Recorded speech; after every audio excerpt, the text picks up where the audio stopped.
Baik, kita mulai lagi ya teman-teman. Bismillahirrahmanirrahim. Assalamualaikum warahmatullahi wabarakatuh. Selamat datang kembali di kuliah Sistem Informasi Geografis. Hari ini kita akan membahas dua hal. Pertama, kita akan membahas mengenai pemodelan data spesial. Yang kedua, ya, kita akan membahas mengenai database management untuk SIG ya. Dua hal ini sebagai penajam yang sudah kemarin kita pelajari, teman-teman sudah tahu apa itu raster, sudah tahu apa itu vektor ya. Hari ini kita akan berdalam lebih lanjut mengenai dua hal tersebut ya. Baik, kita mulai dari yang pertama yaitu pemodelan data spesial ya. Oke. Spatial data modeling ya. Ini masuk di bab 3. Di bab ini teman-teman caranya adalah provide a definition of spatial data model, explain how spatial entities are used to create a data model, distinguish between raster and vector, describe a spatial data structure. Ke atas Pak ya. Kemudian explain what topology is and how is it stored in computer, list the advantage and disadvantage of different spatial data models, discuss the way in which time and the third dimension are handled in GIS ya.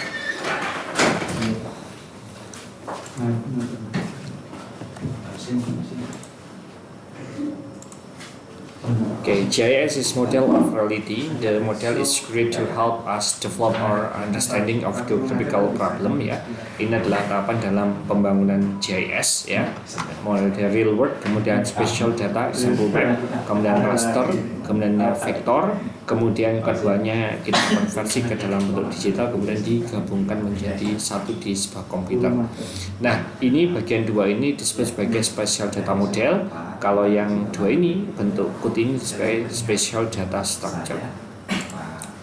Kemudian simple partial entity model for Happy Valley ya, area forest, Happy Valley, kemudian ada ski lift, kemudian ada network atau route, kemudian ada surface atau elevation, kemudian ada point atau hotels ya.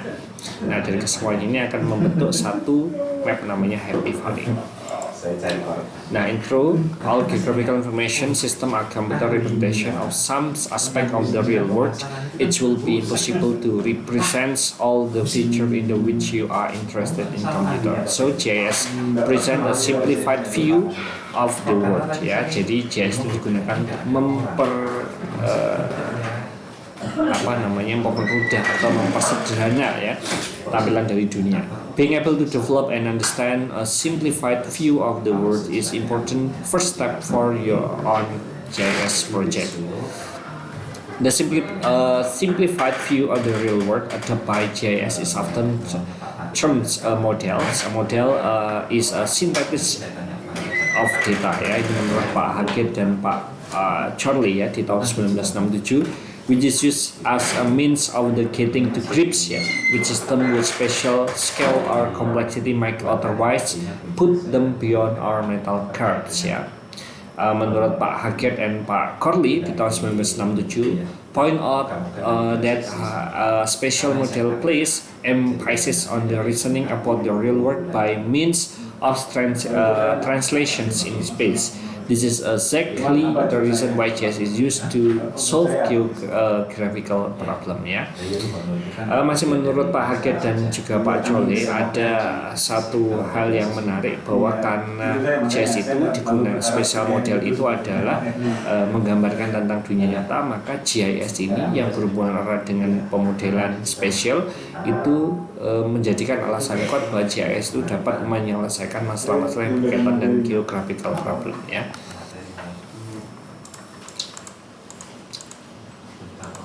Kemudian for any GIS project, this process involves first identifying the special feature from the real world that are of interest in the context of an application and choose how to represent them in conceptual model. In Happy Valley GIS, for example ya, hotel feature has been selected for the inclusions and will be represented by the point entities ya. Representing the conceptual model by an appropriate spatial data model, this involves choose between one of the two approach, raster or vector. In many cases, the JS software used may dictate this choice. Yeah, selecting an appropriate spatial data structure to store the model within the computer. The spatial and data structure is physical way in which entities are coded for the purpose of the storage and manipulations. Ya. Nah ini detail dari gambaran yang sebelumnya ya, mulai dari identifying ya spatial feature, kemudian representing conceptual model, ya, kemudian nanti bentuk code ya, ini dengan menggunakan appropriate spatial. Nah, figur 1.4 the nature of the partial data from reality via model contraction and selection to digital landscape model B ya. Kemudian followed by selection and construction of a cartographic representational toward a digital cartographic model C. Kemudian present as a map ya D, which result in the user cognitive map I ya. Dalam MISA-ID digunakan kemudian untuk proses atau untuk menginterpretasikan atau menggambarkan dunia nyata dengan menggunakan model dunia nyata dan model data ya. Ini dunia nyata, kemudian model construction, ini area geometric attributes ya. Kemudian ini ada point geometric attribute, ini ada geometric attribute, kemudian select and construct cartographic representations, kemudian ini database medium output ya. Model atau struktur dalam JS yang pertama model data vektor, model data raster, model data tin. Ya. Sudah semua ya. Oke. Kurang udah. Enggak sudah. Sudah bayar.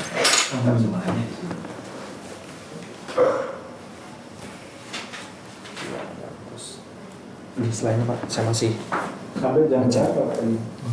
Bener 5? Dibagi 2 5 kan ya? jam 5. Oke, pokoknya 5 Pak. Nanti saya ceknya selain Pak. Aman dulu Pak. Tak cek ya Pak. Oke Pak, tolong. Oke, jumlahnya aja Pak Gus. Model data vektor, objek geografis digambarkan dengan titik, ya, garis dan poligon. Contoh bangunan, jaringan, pipa, stasiun hujan, batas administratif ya.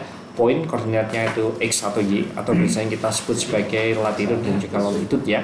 Line sekumpulan koordinat yang membentuk garis, polygon sekumpulan koordinat membentuk luasan tertutup ya. Jadi ini poin, kemudian ini line, ini adalah polygon ya. Nah dalam praktek di lapangan ya dengan menggunakan kode ya pemrograman web misalnya atau mobile, teman-teman bisa membuat sebuah polygon yang khas ya untuk menentukan sebuah area, menentukan sebuah jangkauan dan seterusnya. Nah, koordinat dilambangkan dengan duplex x, y atau triplex x, y, z, di mana z nilai lain seperti ketinggian, tebal, hujan, data statik dan lain sebagainya. Jadi bisa sampai ke 3 dimensi ya, x, y, z. Dengan z dengan value-nya merefleksikan kebutuhan ya, bisa ketinggian, tebal hujan, data statistik dan lain sebagainya. Kemudian model data vektor menampilkan, menempatkan dan menyimpan data spesial dengan menggunakan titik-titik, garis-garis atau kurva atau poligon beserta atribut-atributnya ya. Bentuk-bentuk dasar representasi data spesial ini di dalam sistem model data vektor didefinisikan oleh sistem koordinat Cartesian 2 dimensi atau XY ya.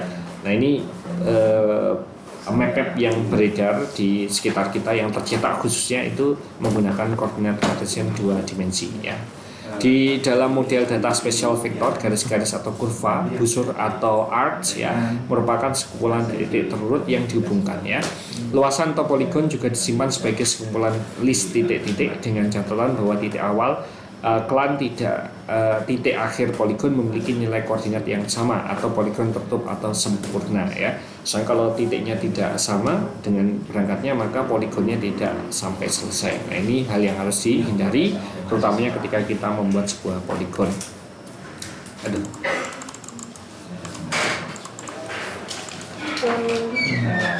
Kemudian saya sudah dapat 1 ton Pak. Setuju kalau Pak Arsin sangat setuju. Saya jadi korban. Kena prank lagi. Pausen ahlinya. Oh, cuma Udah yang sama-sama belajar, Pak. Saya belum ahli, Pak. ini yang Jual kita ini ahli. Ininya 2 itu, Mak. Di Pak Husin kayaknya. 3 kali 1 meternya 2. Statistik ya. Ini 2. Statistik sama pemrograman. Harus pemrograman dasar. Ini 3, 4, 5. 5, Pak. Kami kan 5 kan ya? Enggak 5. Berapa? 3 kali 1 2. Kalau di anu aja, Pak. Tuh. 2 kali 1. 1,5 kali 1. Nah, gambar 7 ini permukaan bumi dan layer pada model data vektor ya. Di sini permukaan bumi, kemudian layer bangunan, layer ketinggian, layer jalan, layer vegetasi ya. Nah, kemudian seperti yang sudah kemarin saya jelaskan bahwa di dalam GIS kita bisa meletakkan lebih dari 1 layer ya untuk membentuk suatu informasi tertentu ya. Nah, juga kemarin dalam contoh ada juga namanya layar administrasi. Nggak boleh. Sampai 5. Nggak tahu. Jam berapa ya? Jam berapa? Saya tak tanya Start jam 8 sampai jam. sampai jam 3. Saya yang hari Rabu ngajar di Bondowoso, Pak. Jam 12. Iya. Tidak apa nanti pakai tugas. Sampai 7. Lengkap ya, bagus ya. Nggih, mau ini. Siap. Juga saya foto kemarin. Foto suhu Pak. Nanti dari kulit mau. Ada ininya. Langsung bagus ya. Oke, saya. Di dalam software GIS, setiap objek akan digambarkan dengan koordinat ya plus atribut yang menerangkan objek tersebut ya. Ini misalnya ada ini ya area, parameter dan seterusnya. Kemudian kekurangan data berstruktur vektor. Yang pertama, struktur data kompleks, simulasi sulit dilakukan karena setiap unit topologinya berbeda. Overlay beberapa peta poligon atau poligon dan raster sulit dilakukan. Display dan plotting mahal, teknologinya mahal, variabilitasnya tidak muncul ya. Kelebihan jenis vektor, pertama struktur data memiliki sajian yang baik dan struktur data kompak. Penggabungan network mudah, misal untuk topografi, data grafis teliti dan digunakan untuk pemanggilan, pemutakhiran dan generalisasi data grafis. Banyak digunakan dalam zonasi administrasi ya. Kemudian model data raster menampilkan penempatan dan menyimpan data spesial dengan menggunakan struktur metrik atau pixel-pixel yang berbentuk grid ya. Setiap pixel atau sel ini memiliki atribut tersendiri termasuk koordinatnya yang titik atau di sudut grid pojok, di pusat grid atau di tempat yang lain. Akurasi model data raster sangat bergantung pada resolusi atau ukuran pixel sel grid di permukaan ya. Contoh data spesial berstruktur raster, citra satelit misal NOAA, Spot, Landsat, ya, Iconos dan lain sebagainya. Ada citra radar dan model ketinggian digital atau DTM atau DEM. Nah, the world atau realita atau objek dilambangkan dengan luasan yang dibagi dalam grid atau sel teratur. Ukuran tiap sel atau pixel seragam ya. Sel atau grid atau pixel atau picture element ya. Pixel tunggal menggambarkan posisi relatif dan karakteristik suatu luasan atau objek atau titik. Pixel tematik bisa menggambarkan karakteristik luasan secara komprehensif ya. Contoh permukaan bumi, layar pada model data raster, kemudian struktur model data raster ya. Ini layar bangunan seperti ini, layar ketinggian, layar jalan, layar vegetasi. Jadi kita lihat semuanya diukur menggunakan pixel ya, yang sama. Kemudian contoh data berukuran raster ya, berstruktur raster seperti ini. Ini capture dari angkasa ya. Ini bentuknya raster. Kalau zoom pasti pecah, beda dengan vektor ya. Tidak bisa menampilkan seperti ini, bisa tapi harus digambar ya per lokasi. Kemudian ini contoh yang raster ya. Nah, fungsi data raster menyatakan data suatu kategori dari pengukuran atau hasil interpretasi, mengolah, menganalisis dan menampilkan data tersebut ya. Contoh nilai yang kontinu dalam suatu kawasan atau ketinggian, data kategori peruntukan lahan jenis vegetasi ya. Di dalam beberapa riset GIS kita akan menggunakan pendekatan image ya, processing untuk memilah mana vegetasi mana yang non vegetasi, atau ketika kita ingin mengetahui ketinggian dari suatu titik ya, kita juga bisa menggunakan pendekatan image processing ya, dan seterusnya. Walaupun dalam prakteknya juga kita akan gabungkan dengan banyak atau aspek-aspek lain ya, seperti data peta-peta yang lain. Kemudian sumber data raster ini yang utama yaitu citra satelit, ada foto udara atau fotogrametri ya, peta hasil scanner atau grid, ground survey berupa interpolasi hasil pengukuran lapangan, misal survei GPS ya. Citra satelit menggunakan format data raster dengan ukuran piksel bervariasi 1 meter kali 1 meter sama dengan 10 meter kali 10 meter atau lebih ya. Nah, beberapa hal yang cukup menarik, beberapa kakak tingkat teman-teman sudah bekerja di bidang GIS ya. Umumnya bekerja di bagian survei untuk pemetaan lahan yang menggunakan menggunakan drone ya, dengan teknologi yang sekarang kita capture, kemudian gambarnya bisa digabungkan untuk membentuk suatu citra lahan tertentu ya. Misalnya digunakan untuk membaca vegetasi, misalnya ukuran suatu perkebunan berapa jumlah vegetasi tertentu, misalnya kelapa sawit atau kelapa yang lain atau pohon coklat dan seterusnya ya.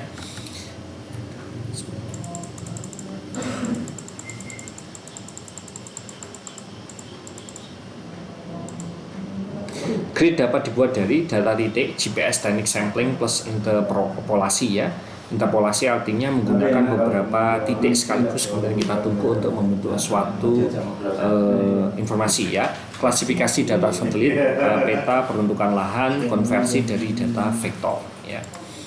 Nah, pengertian sel atau grid atau pixel, data raster tersusun dari sekumpulan sel atau grid atau pixel. Tiap sel atau pixel atau grid adalah segi 4 sama sisi yang merupakan unit terkecil dari suatu luasan dengan ukuran tiap sel seragam. Ukuran 1 pixel bisa cm persegi, meter persegi atau kilometer persegi tergantung kebutuhan dan jenis data. Nah, ini teman-teman juga sudah familiar. Misalnya kita ngomong tentang kerapatan di layar smartphone teman-teman ya. DPI ya, di per pixel. Nah, makin bagus kameranya maka akan semakin kecil ya. Artinya ukuran 1 pixel yang cm persegi itu lebih detail daripada yang meter persegi dan seterusnya. Nah, pengertian row dan kolom ya, sel tersusun dari baris dan kolom dalam metrik Cartesian, baris sama dengan sumbu X, kolom sama dengan sumbu Y. Cell value, tiap sel mengandung suatu nilai yang menggambarkan kelas, kategori atau grup ya. Misal jenis tanah, tekstur tanah, jenis peruntukan tanah, air, jalan, jenis permukiman dan lain sebagainya. Zona, 2 atau lebih sel-sel dengan nilai yang sama ya, zone with value 1 ya contohnya, maka warnanya sama ya. Yaitu zone bisa terdiri dari sel-sel yang terhubungkan atau connected, terpisah, disconnected atau keduanya. Contoh paling sederhana adalah teman-teman kalau punya gambar silakan di zoom sampai mentok, nanti teman-teman akan lihat ada model-model yang seperti ini ya, yang tampil di layar ya. Nanti akan ada zone ya, atau daerah-daerah yang memiliki kemiripan warna ya. Zone yang sel-selnya terhubungkan disebut region dan biasanya melambangkan suatu luasan berupa gedung, danau, jalan dan lain sebagainya. Nah, region suatu zone yang terdiri dari satu grup sel yang saling berhubung dikatakan mempunyai satu region. Zone bisa terdiri dari sebanyak mungkin region yang dibutuhkan untuk menggambarkan objek. Jumlah sel yang menyusun region pada prinsipnya tidak terbatas ya.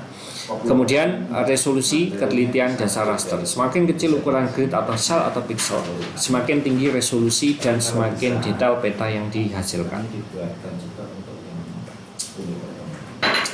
Nah, sel harus cukup kecil untuk menangkap atau to capture detail objek yang digambarkan, tapi cukup besar supaya penyimpanan dan pengolahan data di komputer cukup efisien. Ya, ini cukup menantang ya.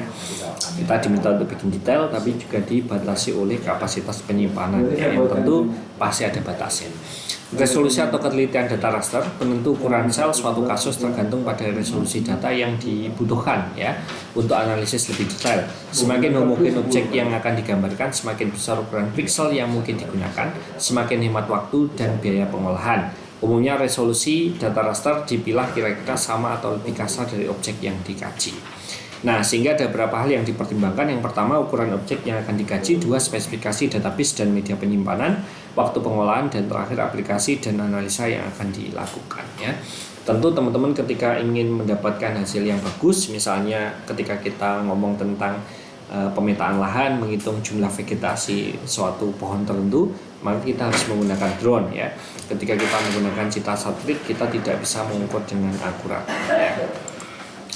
Kelemahan model data raster, kehilangan informasi akibat penggambaran objek ke dalam grid yang tidak cukup detail ya. Ini biasanya kita temukan ketika kita capture dari jauh ya.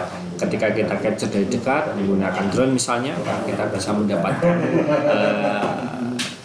grid yang cukup optimal.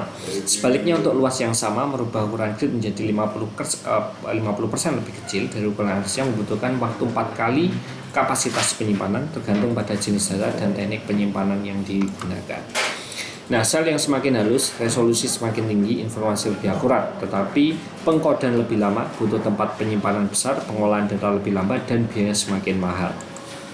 Nah, kelebihan data berstruktur raster, yang pertama struktur data sederhana, overlay, dan kombinasi dengan data penginderaan jauh mudah, analisis berbagai data spesial mudah, simulasi mudah dilakukan karena ukuran dan bentuk piksel sama, teknologi murah dan terus berkembang, grid cell yang sama dapat digunakan untuk beberapa variabel, pemrograman sederhana. Kelemahan, perlu tempat penyimpanan yang besar, memiliki kesalahan tinggi, menggabungkan network sulit, transformasi proyeksi perlu waktu lama, tampilan peta raster kurang menarik, penggunaan ukuran piksel besar untuk mengurangi volume data mengakibatkan kehilangan struktur data dan juga informasi. Nah, penggambaran objek pada data raster, objek titik atau point object, suatu objek titik atau point feature adalah suatu objek pada resolusi tertentu yang dapat digambarkan tanpa menggunakan luas ya. A point is given by point ID coordinate I, G ya, and dia atribut ya. So, seperti ini. IC 5,3, 7,4, 8,2. Objek garis atau line object ini ya, jadi gabungan dari titik juga menggunakan XY ya. 1,3, 2,1, 3,2, 4,3 dan seterusnya. Kemudian objek area atau poligon objek poligon atau luasan sama dengan yang garis, tetapi titik start dan end-nya adalah titik yang sama. Model data tin atau triangular irregular network ya, object railwork dilambangkan dengan jaringan segitiga tidak beraturan atau facet ya, dengan koordinat x, y, z. Tin digunakan untuk memodelkan permukaan heterogen dengan variasi tajam pada suatu luasan relatif kurang bervariasi pada bagian yang lain ya. Luasan terkecil sama dengan segitiga atau facet. Untuk daerah yang bervariasi tajam digunakan banyak titik untuk merepresentasikan data. Pada daerah-daerah yang relatif homogen digunakan sedikit titik menghemat tempat dan volume data ya. Ini adalah solusinya ya. Konversi antara model data, yaitu rasterisasi atau rasterizations, adalah konversi dari data vektor ke data raster, polygon, polyline, dan point dari segala macam sumber file pada prinsip konversi ke format raster. Nah, dari polygon ke raster, nilai sel-sel akan ditentukan oleh nilai polygon yang terdapat pada pusat sel, ya seperti ini. Kemudian dari polyline ke raster, nilai sel di dalam data raster ditentukan oleh nilai garis yang memotong tiap sel. Sel tidak bersinggungan dengan garis diberi nilai no data. Jika lebih dari satu garis terdapat pada satu sel, nilai sel dibentuk oleh garis pertama yang menyentuhnya. Penggunaan ukuran piksel yang kecil bisa menghindari hal tersebut. Ya. Dari poin ke raster, nilai piksel atau sel pada data raster ditentukan oleh nilai titik yang terdapat pada sel. Sel tidak memiliki titik diberi nilai no data. Jika lebih dari satu titik terdapat pada satu sel, nilai sel ditentukan oleh titik pertama yang menyentuhnya. Penggunaan ukuran piksel yang kecil bisa menghindari hal tersebut. Ya. Ini vektorisasi, yaitu merubah menjadi vektor. Contoh ini original image. Ya, the rings with the change coding kemudian menjadi vektor data ya, jadi merubah dari original image menjadi vektor. Nah, sekarang sudah makin populer ya, bahkan tidak hanya di GIS. Teman-teman ketika punya gambar raster kemudian masukkan ke satu aplikasi AI tertentu akan berubah menjadi vektor ya, menjadi kartun dan seterusnya. Dari raster menjadi poligon dibentuk dari grup pixel yang saling berhubungan dan punya nilai sama ya. Arcs dibentuk dari sel-sel batas di dalam data raster. Sel-sel yang no data pada input raster tidak dikonversi ke poligon.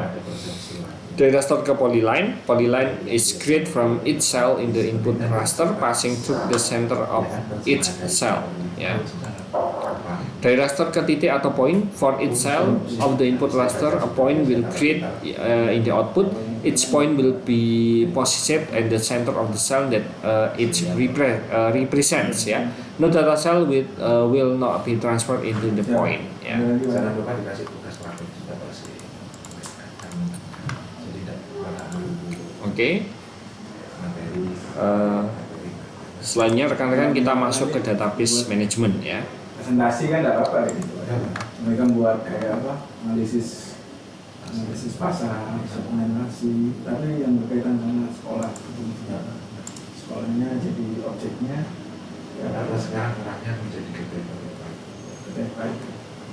Oke, berapa learning outcome di dalam bagian ini database management? Yang pertama, explain the difference between database and database management system. Outline why database are important in GIS. Give example of the type of database used with GIS. Explain how the relational database model work. Describe how to set up a relations database. Explain how database are linked with GIS. List important consideration for GIS database. Yeah. Intro ya, data about our world are produced continuously ya. They are being collected by remote sensing satellites from automatic environmental monitoring equipment during automated business transactions and by individual engaged in research and survey work. A large proportions of these data are managed in the database. In your own disciplines, they are unboldly database under constructions and the current use. Yeah. Holding data in the text, numeric, and multimedia formats, for example. Yeah.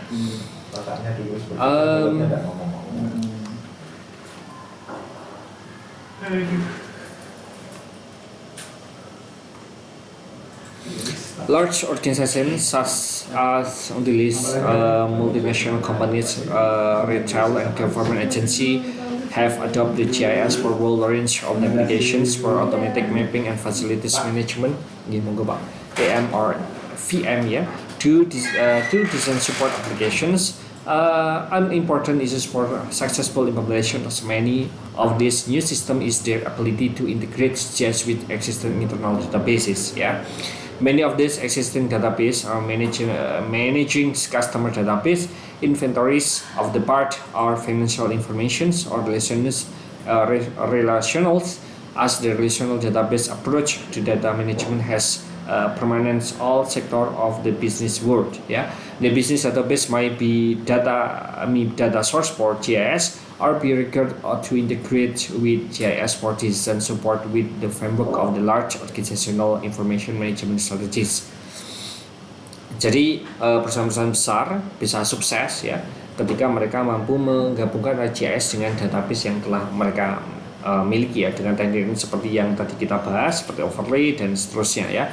Karena memang di dalam GIS kita bisa masukkan banyak layer ya, termasuk data-data yang perusahaan miliki ya. Contoh dalam kasus yang sekarang sedang kita kerjakan, kita punya klien suatu industri benih yang ingin menggabungkan data yang sudah mereka miliki di internal mereka dengan GIS sehingga mereka tahu sebaran, mereka bisa menentukan strategi marketing yang sesuai untuk daerah tertentu, untuk komoditi tertentu ya.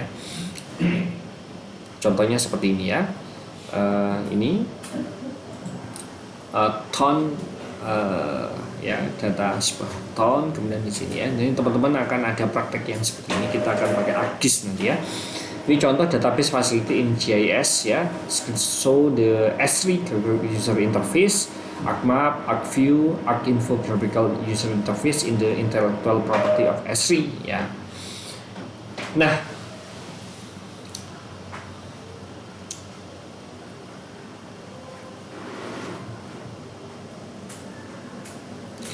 Menurut Pak Dit di tahun 1986 dia menghimpun ya permasalahan yang muncul di dalam pendekatan manajemen yang tradisional.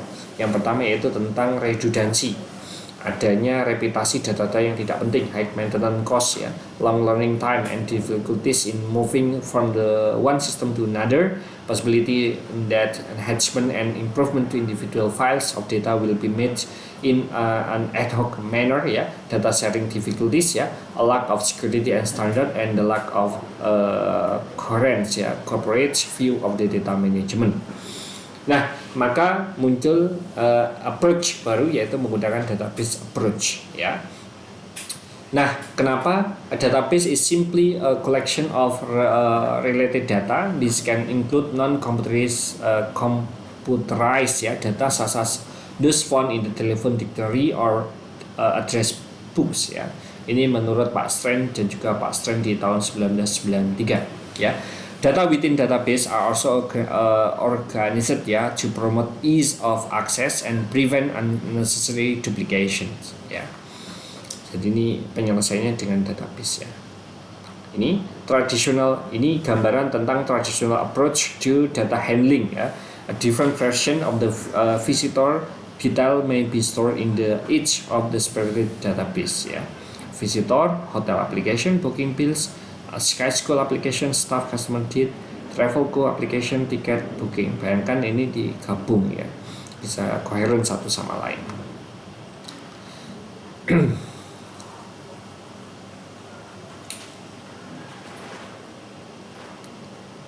Nah, advantage of the computer-based database. Imagine that there is a book contain index card with the name, address, and telephone number of all the ski school client in Happy Valley, together with detail of the ski lesson yeah, and they have undertaken. A single index card is held for each individual, and cards are stored alphabetically yeah, by surname in the box yeah. If the data from the card are transferred to a computer database, the following benefit could be achieved yeah. First, different data access methods will be possible.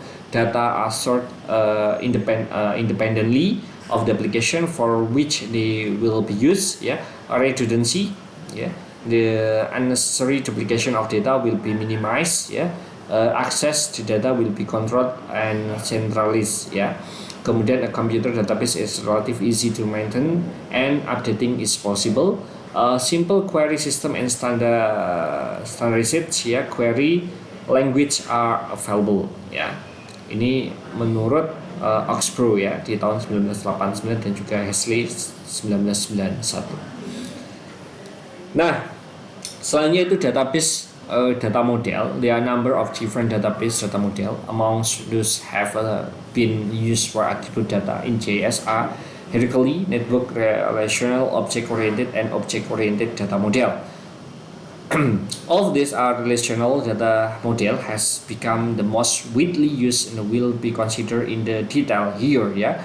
With the model based on the object growing in popularity, further detail of the hierarchical and network model can be found in other GIS texts ya, karangan Arnold dan juga Pak Dimars ya di tahun 2002 sorry.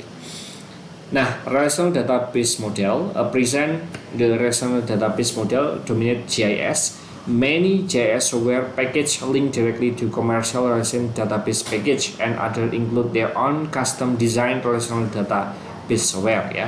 Some GIS use a relational database to handle spatial as well as attribute data.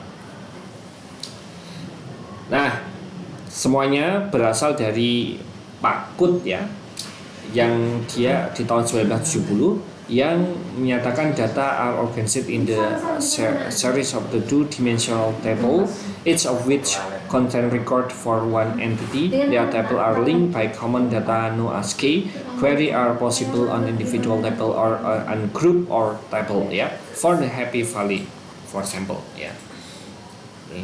Hotel ID, name, address, number of room, standard ya. Kemudian relational terminology paper version file version, RDBMS ya, table file relations ya, and etc. Ini based on the adapted date Saya load 1986. Yang aku berapa? Ini primary key, atribut ini tuple Saya ya. update. Walaupun teman kadang-kadang nggak cek. Makanya lu cuma beli. Memang hanya lucu. Tidak jaim dia. Kita kan Nah, ini user interface, linking special data and attribute data in GIS ya. Ini user interface, GIS tool, graphical manipulation software, kemudian DBMS ya, special data, ID, coordinates, XY, atribut data, atribut name, etc. ya. Nah, teman-teman, ini untuk detailnya nanti akan saya share di dalam e-learning, teman-teman bisa baca lebih detail ya dari yang saya jelaskan, dan insya Allah akan kita lanjutkan pada pertemuan selanjutnya di pekan depan ya. Insya Allah kita akan ketemu secara luring ya, atau tatap muka di kelas, sehingga nanti teman-teman kalau ada pertanyaan mengenai hal yang saya jelaskan hari ini bisa disampaikan ketika kita tatap muka. Terima kasih atas perhatiannya. Saya akhiri ya. Assalamualaikum warahmatullahi wabarakatuh.